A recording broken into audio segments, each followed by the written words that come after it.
আজকের ভিডিওটা তাদের জন্য যারা 3 পিন চকেট, ফ্রিজের লাইন, মোটরের লাইন লাগাইতে মোটামুটি আকার একটু ঘাবড়ে যান। তো তাদের জন্য আজকের এই ফুল ভিডিওটা রয়েছে। সম্পূর্ণ ভিডিওতে দেখানো হলো কিভাবে কোন ধরনের 3 পিন চকেট কানেকশন করতে হবে। 3 পিন চকেটের সিস্টেমটা দুইটা, আপনারা ফুল ভিডিওটা দেখলে বুঝতে পারবেন। তো এখানে আপনারা পয়েন্টগুলো প্রথমে দেখে নিতে হবে, ফেজ, নিউট্রাল, আর্থিং, এগুলো দেখলে বুঝতে হবে এবং চিহ্ন দেওয়া থাকে, চিহ্ন দেখে আপনারা বুঝবেন। তো একটা হচ্ছে ইজি কানেকশন আর একটা একটু হার্ড কানেকশন। তো হার্ড কানেকশনের সেটা হচ্ছে একটু ভিন্ন ধরনের, সেটা সুইচ আলাদাভাবে কানেকশন করতে হয়, সুইচের কানেকশন আর 3 পিন চকেটের কানেকশন দুইটা আলাদাভাবে কানেকশন করতে হয়। তো আজকের এই ভিডিওতে আমি সবকটা আপনাকে দেখাই দেব। তো প্রথমে আপনারা দেখবেন যে এটাতে হচ্ছে সুইচের যে এই সেকশনটা এটা আলাদা, আর যে 3 পিন চকেটের সেকশনটা রয়েছে সেটা আলাদা। তো 3 পিন চকেটের 3টা টার্মিনাল রয়েছে, এল, এন আর হচ্ছে আর্থিং টার্মিনাল।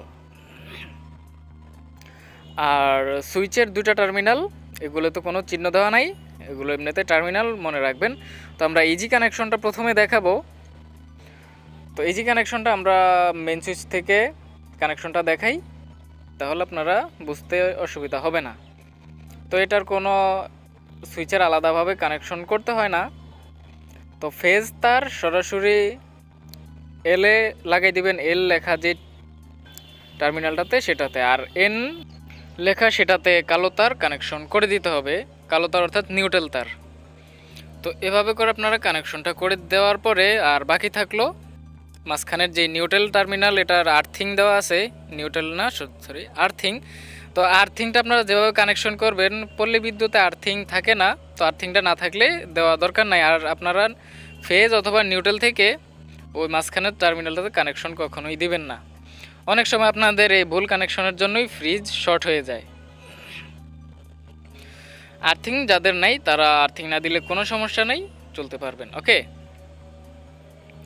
তো এখন আমরা এখানে একটা ইজি কানেকশন তো দেখালাম, এটা হচ্ছে একটু হার্ড কানেকশন। তো এটার ওয়্যারিংটা আমি দেখাবো ছোট্ট একটা ইন্ট্রোর পর।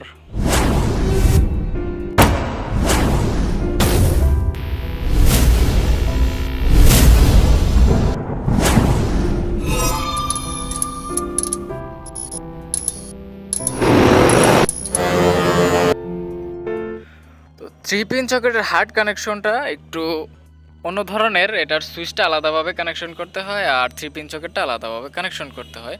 তো এখানে টার্মিনালগুলো দেওয়া আছে, আপনারা দেখলে বুঝতে পারবেন, আর না বুঝলে একটু ঘাবড়ে যাওয়ার সম্ভাবনা থাকে। তো ফেজ লাইনটা সরাসরি সুইচের একটা টার্মিনালে দিয়ে দিবেন, আর সুইচের দ্বিতীয় টার্মিনাল থেকে লাইন এলে দিয়ে দিবেন, এটা হচ্ছে লাল তার। আর নিউট্রালটা এনে লাগাই দিবেন, আর কোনো কাজ নাই আপনাদের। আর যেটা হচ্ছে এখন আর্থিংয়ের যে লাইনটা আছে এটা খালি থাকছে, তো এটার যদি কোনো ওয়্যারিং না থাকে আপনাদের দেওয়া দরকার নাই, এটার সবুজ তার ওয়্যারিং করতে হয় আর্থিংয়ের জন্য। পল্লী বিদ্যুতে সচরাচর আর্থিং দেয় না, কিন্তু আর্থিংটা দিলে ভালো হয়, না দিলে সমস্যা নাই। আর ফেজ অথবা নিউট্রাল থেকে ওই টার্মিনালটাতে কোনো ওয়্যারিং করবেন না, ওয়্যারিং করলে অনেক সময় আপনাদের যে 3 পিন চকেটের যেই জিনিসগুলো আছে এগুলো শর্ট হওয়ার সম্ভাবনা থাকে।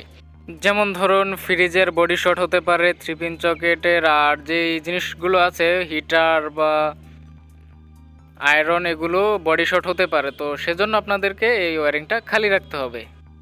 আপনাদের যদি ওয়্যারিং করা থাকে আর্থিং টার্মিনাল, আর্থিং তার, তাহলে আপনারা এখানে আর্থিংয়ের যেই তারটা আছে সেটা ওয়্যারিং করে দিবেন, তাহলেই মোটামুটি ভালোভাবেই 3 পিন চকেটটা ওয়্যারিং হয়ে যাবে।